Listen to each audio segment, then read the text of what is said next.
बुद्धिमान आज की जनरेशन है वो बहुत ज़्यादा बुद्धिमान होने का पिछड़ इसलिए रही है क्योंकि उनको ना बैटिंग तो दी नहीं जा रही, उन्हें तो जब बैटिंग करनी नहीं जा रही तो छक्के कैसे मारेंगे।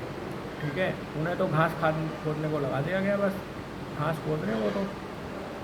नई जनरेशन को भी मौका देना चाहिए, उनको भी कुछ इंडस्ट्रियल एरिया बना के दे सरकार, जिसको वो किस्तों में ख़रीद पाएँ, फैक्ट्रियाँ बना के दें जिनको वो ख़रीद पाएँ किस्तों में। भले ही तब से ज़्यादा पैसे ले लें, लेकिन गवर्नमेंट को निकालने चाहिए नए इंडस्ट्रियल एरिया, ताकि आज की नई जनरेशन भी कुछ कुछ पैसा कमा ले। जो बंदा मेहनत कर रहा है ना वो कम से कम कामयाब हो जाए। एक इंडस्ट्रियलिस्ट है ना बर्बाद होता है ना, आप ये समझ लो कि 100 बंदों के घर खराब होते हैं कम से कम, क्योंकि 100 परिवारों को पालता है वो। और खाली उस सेठ से क्या फ़र्क पड़ता है, उसका तो एक चले जाता है तो दूसरा आ जाता है। वो तो एक मदारी की तरह है कि एक बंदा नाच के चले गया, वो फ्लॉप हो गया तो दूसरा आ गया। लेकिन जो बिजनेसमैन होता है ना वो अपने पूरी ज़िंदगी की सेविंग लगा देता है। मतलब कि आप सोच नहीं सकते कि उसके साथ कितना बुरा होता है कि वो अपने घर परिवार कर्जा लेके कहाँ कहाँ से कर्जा लेके लगा देता है और उसका व्यापार बंद हो जाता है। तो ये देश को सोचना चाहिए कि उसका व्यापार नहीं बंद हो रहा है, देश का व्यापार बंद हो रहा है। देश में बेरोज़गारी फैल रही है, अगर ऐसे लोगों को सपोर्ट किया जाएगा तो देश में बेरोज़गारी ख़त्म होगी, लोगों को काम मिलेगा और लोग ज़्यादा पैसा कमाएंगे तो देश का ही तो जीडीपी बढ़ना है। खाली एक परिवार है जिसके जिसके आज देश है ना हमारा ऐसा परिवार बन गया है जिसके सिर्फ है ना 5 आदमी तो पैसा कमा रहे हैं, लेकिन 95 आदमी के पास मौका ही नहीं है और वो बेरोज़गार हैं। ठीक है, और पड़ोसी मुल्क अमीर होते जा रहे हैं। चाइना को देख लो, वहाँ का एक एक बच्चा काम करता है, अगर 100 आदमी है तो 100 काम कर रहे हैं। चाइना इंडिया से गरीब देश था 10-12 साल पहले ही, उसका रुपया भी कम था, बराबर था या कम था उसका, आप चेक कर लो ना गूगल पे, कम ही निकलेगा वो। ठीक है, लेकिन आज की डेट में ना हमारे 10 रुपये और उसका 1 रुपये बराबर हो चुका है। तो मतलब वो कितना ऊपर पहुंच चुका है और डे बाई डे वो तरक्की कर रहा है, क्योंकि है ना उधर की गवर्नमेंट है ना उधर के हर बंदे को सपोर्ट करती है, लेबर को भी सपोर्ट करती है, बिजनेसमैन को भी सपोर्ट करती है और व्यापार आगे बढ़ रहे हैं। यहाँ तो बंदा जुआ सा खेल जाता है और बर्बाद हो जाता है और फिर लोग उसका हंसी मजाक और उड़ाते हैं, ये फ्लॉप बिजनेसमैन है। ठीक है, वो बस बहुत ही गलत बातें होती हैं देश में। कई लोग आत्महत्या कर जाते हैं, कई व्यापारी। मतलब कि जो आदमी टीम लीडर होता है वो मर जाएगा तो क्या होगा भाई। आप ये समझ लो ना कि एक घर के 5 बच्चे काम करते हैं, 5 आदमी पैसा लाते हैं और एक घर में 100 के 100 बंदे पैसा लाग रहे हैं, तो कौन सा घर अमीर होएगा। ठीक है, तो देश को सोचना चाहिए कि हमारे देश का हर एक नागरिक पैसा कमाए। ठीक है, जिससे हमारा देश तरक्की करे, हर एक बंदा पैसा कमा पाए, ऐसा कुछ मौका निकालना चाहिए गवर्नमेंट को। उनको भी ज़मीनें खरीदने का, घर खरीदने का और फैक्ट्रियाँ खरीदने का उन्हें मौका देना चाहिए सरकार को। जो मौका उन्होंने 2005 से पहले इन बिजनेसमैनों को दिया, आज वो अरबपति हो गए, करोड़पति हो गए। ऐसा मौका कुछ जिन्हें भी दो। ठीक है, कई तो इतने आलसी हैं जिनके पास फैक्ट्रियाँ हैं, उन्हें कुछ भी नहीं आता है, अंगूठा टेक हैं, कुछ भी नहीं आता है।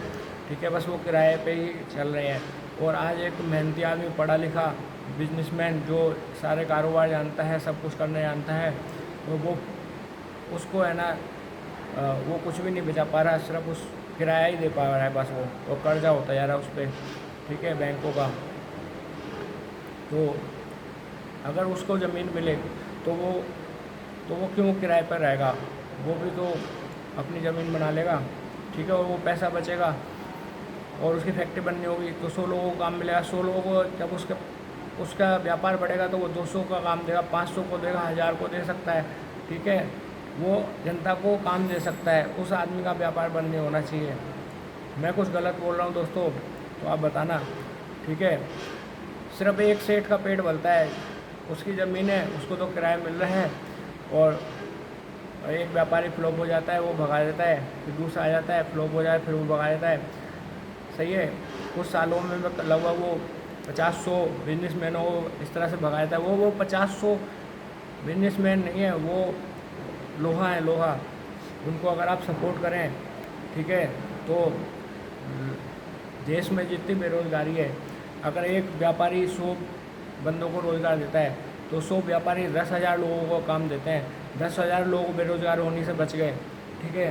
तो गवर्नमेंट को इन लोगों को सपोर्ट देना चाहिए जो व्यापार बढ़ाते हैं, जो रोज़गार देते हैं पब्लिक को। सिर्फ अपने चंद पुराने लोगों को ही सपोर्ट है इनकी, जिससे बस वो किराया लेके खा रहे हैं, बाकी सब पब्लिक बर्बाद हो रही है। ना लेबर को काम मिल रहा है, लेबर रेट बहुत कम हो रखे हैं, और व्यापारी भी बेचारे बर्बाद से घूम रहे हैं, ठीक है। चंद व्यापारी होंगे जो ठीक है अच्छा पैसा बना रहे हैं, लेकिन बाकी तो किराए पे है। किराए वाला व्यापारी तो भाई बिल्कुल बर्बाद है, आप उसके बारे में सोच के देखो। और बहुत सारे व्यापारी होंगे जो किराए दे रहे होंगे। अगर मेरी बात से सहमत नहीं हो तो बताना, और सहमत हो तो बताना, क्योंकि मेरे को तो लगता है कि जो बंदा रात दिन मेहनत करता है ना, उसको तो बचत होनी चाहिए, और उसको उसके पास भी 10-5 साल में इतना पैसा होना चाहिए कि वो अपना कारोबार डबल कर सके और फैक्ट्री खरीद ले अपनी। फैक्ट्रियाँ खरीदने की उसमें क्षमता होनी चाहिए, ठीक है। वो क्षमता तभी बढ़ेगी जब गवर्नमेंट कुछ मौके देगी, या तो ज़मीनों के रेट कुछ कम कर दे, या फिर भाई कोई नए इंडस्ट्रियल एरिया बना दें ताकि वो भी अपना व्यापार बढ़ा लें। और उससे तो देश का ही तो फ़ायदा होना है, जनता को ही तो काम मिलना है। अगर थोड़े से भी बिजनेसमैन पनप हुए ना, तो मैं गारंटी दे रहा हूँ देश की बिल्कुल बेरोज़गारी ख़त्म हो जाएगी, और हिंदुस्तान की जीडीपी है ना सबसे ऊपर होएगी, क्योंकि हिंदुस्तान में ना जनता सबसे ज़्यादा है, तो जीडीपी तो सबसे ज़्यादा होनी चाहिए, ठीक है। तो लेकिन क्या है कि यहाँ पर बेरोज़गारी ज़्यादा है, 4 लोग कमा रहे हैं, बाकी 5 कमा रहे, 95 बेचारे फेल फ्लॉप होके बैठे हुए हैं, ठीक है। इसलिए देश की जीडीपी कम है।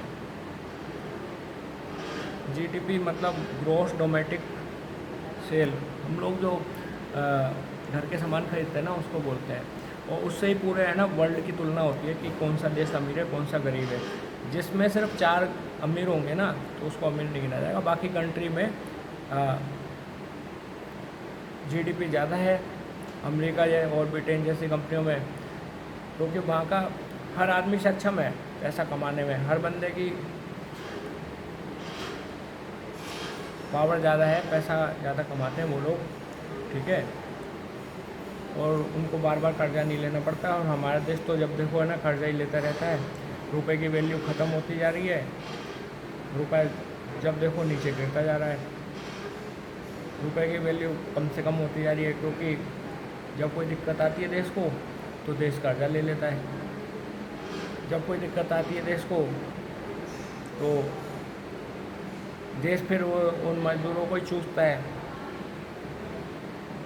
जिनको वो पलने भी नहीं दे रहा। आप देखो जब देखो तो पेट्रोल बढ़ा देते हैं, जब देखो तो चीनी बढ़ा देते हैं, जब देखो गैस बढ़ा देते हैं, जब देखो राशन का सामान बढ़ा देते हैं, जबकि राशन का सामान नहीं बढ़ाना चाहिए इनको। इससे बेरोज़गारी बढ़ती है, भूखमरी बढ़ती है, कितने लोग मर जाते हैं। दवाइयाँ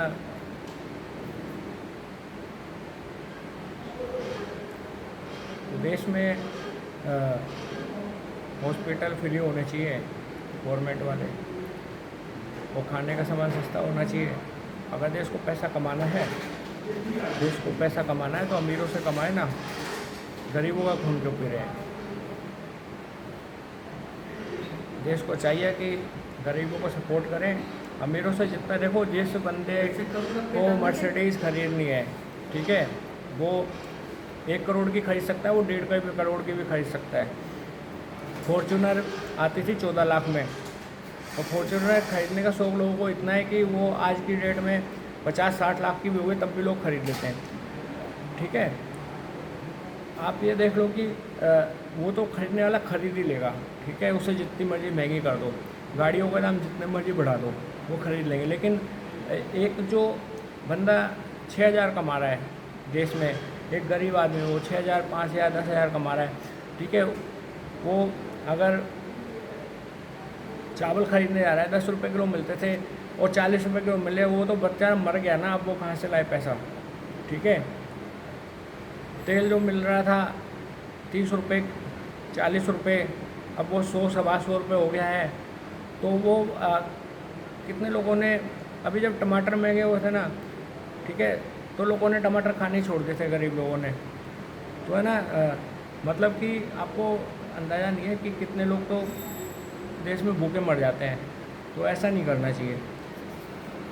जब तक जनता को अगर सपोर्ट करेगी गवर्नमेंट, तो देखो देश कितना आगे बढ़ जाएगा, सोच भी नहीं सकते आप। जब एक एक बच्चा मेहनत करेगा और मेहनत से कमाएगा, तो सब में एक लगन पैदा होगी, वो हौसले बुलंद होंगे और देश का हर आदमी तरक्की करेगा, मजदूर भी, कंपनियां मालिक भी, और पूरा देश ही तरक्की कर जाएगा।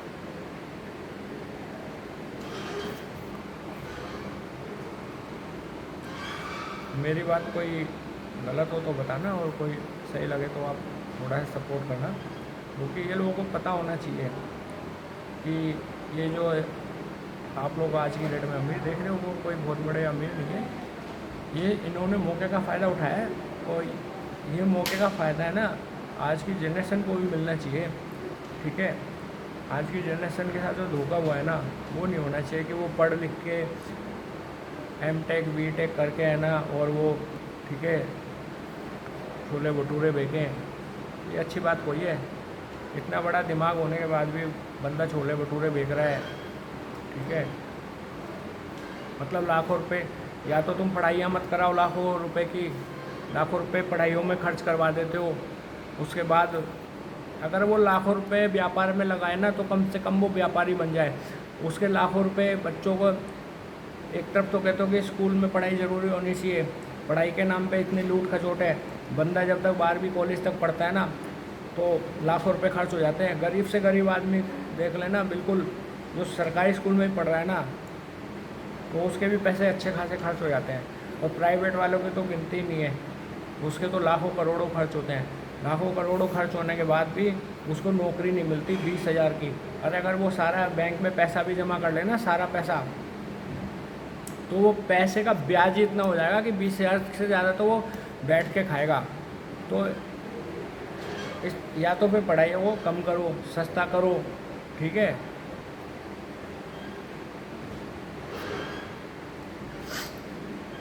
या फिर उन्हें नौकरियाँ दो उस हिसाब की, जिस हिसाब के तुम वादे करते हो कि 2 लाख की नौकरी मिलेगी, 5 लाख की, 10 लाख की। अरे उस हिसाब की नौकरी दो ना, जब इतना खर्चा करवा रहे हो तो। ठीक है, बेवकूफ़ बना लेते हो बच्चों को, बच्चों को बोलते हो 3, 4, 5 लाख की नौकरी मिलेगी, बड़े बड़े नाम गिना देते हैं लोग, और फिर उनसे अपने पैसे निकाल लेते हैं। बाद में उन्हें नौकरी नहीं मिलती 20,000 की, और उसका दिल बंदे का कितना टूटता है। ठीक है, इससे बढ़िया अगर उसका सेविंग हो ना, तो वो सेविंग से उसका बैंक वाले से ब्याज ही इतना आ जाएगा 20,000 से ज़्यादा, तो जितना वो उसका बर्बादी हो जाती बेचारे की।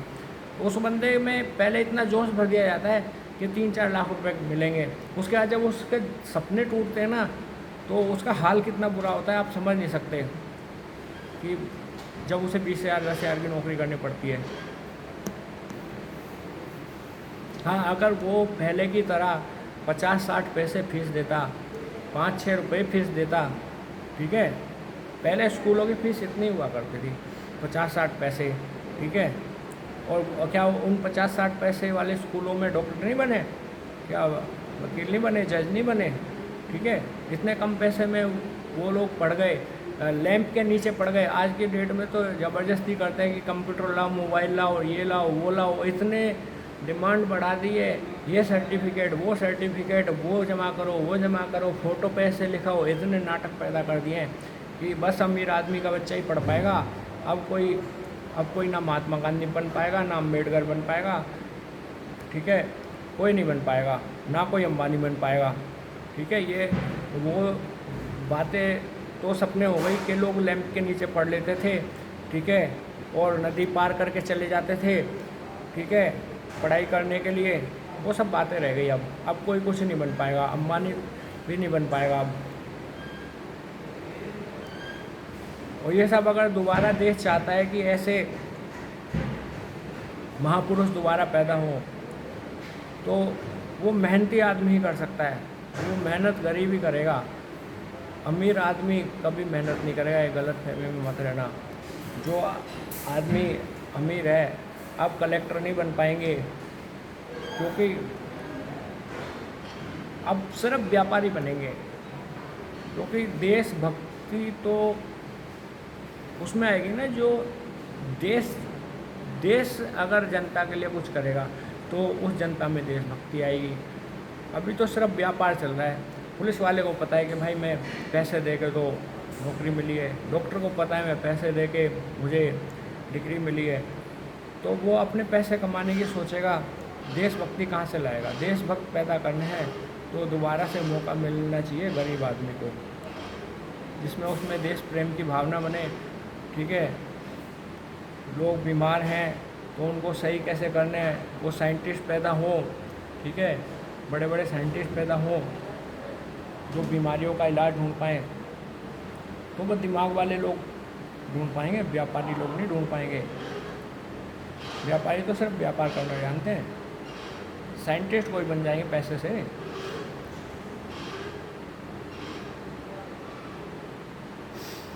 पैसे से दिमाग नहीं खरीदा जा सकता। दिमाग तो जो दिमाग वाले को मौका दोगे तो वो कुछ भी बना देगा, लेकिन दिमाग वाले को पैसे की लाइन में खड़ा करके उसे आउट कर दोगे तो फिर देश कहाँ तरक्की करेगा। अगर देश को तरक्की दोबारा करनी है तो पैसे की लाइनें बंद करनी पड़ेगी। गरीब आदमी को भी ऐसे मौके दिए जाएं ताकि वो पढ़े लिखे कामयाब हो। और ये स्कूल हॉस्पिटल के व्यापार जो खोल रखे हैं ये बंद करने पड़ेंगे। कितने लोग मर जाते हैं बिना पैसे के, बिना दवाइयों के। अनाप शनाप टैक्स लगा रखे हैं, दवाइयाँ महंगी कर रखी हैं, बिना दवाइयों के लोग मर जाते हैं। अच्छे पढ़े लिखे जो इंटेलिजेंट लोग होते हैं, जो असलियत में 90, 95, 99% लाते हैं, उन लोगों को लाइन से हटा दिया जाता है। जो इंटेलिजेंट है और वो छोले भटूरे बेचते हैं 99% लाने वाले, और जो 35% असलियत में जिनकी औकात 65% की डिग्री लाने की है, वो लोग बड़े बड़े कलेक्टर बने बैठे हैं, बड़े बड़े डॉक्टर बने बैठे हैं। आप बताओ। देखो, मैं ये नहीं कह रहा कि सारे ही बेकार के लोग बने बैठे हैं, लेकिन देश का आगे यही हाल होने वाला है। वो ज़माने लद गए, जो मेहनती लोग आगे बढ़ते थे 99% वाले, अब तो 35% वाले जिसके पास पैसा है ना भाई, उनको परसेंटेज भी दे दिए जाएंगे। मेहनती आदमी को तो बचपन में हटा दिया ना उसका एंड्रॉयड होगा, ना उसको लैपटॉप होगा उसके पास, ठीक है, तो वो तो साइड कर दिया गया पहले ही। अब वो साइंटिस्ट तो बनेगा नहीं, वो तो छोले भटूरे कैसे बनाने वही सीखेगा, पकोड़े कैसे बनाने हैं, है ना। तो अगर देश का विकास चाहिए तो भाई मेहनत करने वाले को सपोर्ट करनी पड़ेगी, जो सच में दिमागदार है। साइंटिस्ट अगर चाहिए, अच्छे डॉक्टर सही में चाहिए, साइंटिस्ट चाहिए, देशभक्त आदमी चाहिए, देशभक्त जज चाहिए, वकील चाहिए, जो खाली व्यापारी नहीं है, सच का साथ दे, वो लोग चाहिए आपको। तो दोस्तों, सच का ही साथ देना होगा। पैसे वाली डिग्रियां बंद करनी पड़ेगी, गरीब आदमी को भी मौका देना पड़ेगा, व्यापारी को व्यापार करने का मौका देना पड़ेगा। वही तो व्यापार बना पाएंगे जिनमें दिमाग होगा। अगर इनमें दम है तो अपनी फैक्ट्री खुद क्यों नहीं चलाते, किराए पे क्यों देते हैं? फैक्ट्री अपने आप चला के बता दें जिन लोगों ने सिर्फ व्यापार बना रखा है।